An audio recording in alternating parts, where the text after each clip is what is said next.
Deus Pai, ao se revelar para Santa Catarina de Siena, ele traz dois nomes, dois homens, a qual ele tinha um grande apreço. O primeiro é o Verbo, né? Seu filho verdadeiro, por natureza, que era o Verbo, né? Aquela profecia que não era apenas palavras, né? Ela se revestiu de carne e habitou entre nós, que é nosso Senhor Jesus Cristo. E o segundo nome chama-se Domingos, a qual Deus Pai traz ele como seu grande e doce filho adotivo. E o porquê disso? E por que um homem, né, ser tão elevado e Deus ver tanta graça no homem, mortal como nós? Porque São Domingos de Gusmão, ele, assim como nosso Senhor Jesus Cristo, São Domingos, Deus Pai revela isso para Santa Catarina de Siena, que ele nunca, desde o seu nascimento até a sua morte, ele nunca ofendeu a Deus. Muito pelo contrário. São Domingos de Gusmão, ele era da terra do reino de Castela, né, que é a atual Espanha, e os relatos do seu amor pela verdade e a sua entrega são surreais. Como, por exemplo, uma vez que ele foi pego, como ele instituiu uma ordem dominicana, que é a Ordem dos Pregadores, que eu vou trazer logo.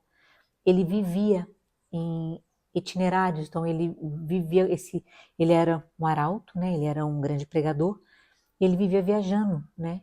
Pregando o Evangelho. E em uma dessas suas viagens, ele foi parado e ele, como se eles fossem roubar alguma coisa dele, queriam matá-lo. E ele pede para que ele fosse esquartejado de forma lenta, que eles cortassem pedacinho por pedacinho do corpo dele, que deixassem ele sofrer absurdamente, porque cada corte, cada dilaceração que ele sofresse, ele entregaria esse sofrimento a Deus para a salvação de muitas almas. Este era o amor de São Domingos pela verdade. Não só essa entrega pelo sofrimento, quando ele, né, em uma das suas viagens, ele passa pelo sul da França, ele vê os cátaros, né, os albigenses, a qual negavam a doutrina católica. E ali viviam de forma extremamente errônea, né? Eles viam que aquelas almas estavam se perdendo, né? Os cátaros, eles negavam os sacramentos, não muito diferente do que a gente vê hoje em várias religiões. E o que ele viu? A necessidade da doutrina, da real doutrina, ser revelada, né? Então, ele, dali, dessa necessidade que ele viu, dessa forma de pregar e levar o evangelho, levar a verdade aos demais, ele criou a ordem dominicana, que é a ordem dos pregadores, né? Que tinha como fonte o estudo e a oração, coisas que não podem ser desassociadas, porque para a vida espiritual, né, por exemplo, a nossa vontade, ela não é educada, ela é iluminada. Então, para que a nossa vontade mova, né, para que a nossa razão, o nosso intelecto mova, não há como educá-lo, ele tem que ser iluminado. E qual a melhor forma de iluminar a nossa vontade, a nossa inteligência, a nossa condição? Através da verdade, através do sol. E quem é o sol? É Deus.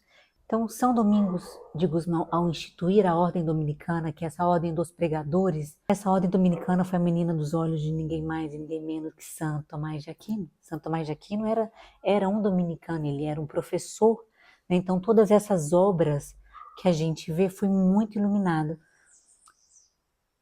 por esse grande homem que o precedeu, que é São Domingos de Gusmão. Então, é o que eu sempre chamo, né, de sentar em ombros de gigantes, né? Santo Tomás de Aquino, ele não é aquele, né, que descobriu o mundo sozinho, não. Ele é, ele é fruto de grandes homens, de grandes obras, de pessoas extremamente comprometidas com a verdade, que o fez, né, tão esplêndido, né, e tão grande perante as suas obras. Só um pequeno histórico aqui de Santo Tomás de Aquino. Ele, quando ele tinha 5 anos, os pais o colocaram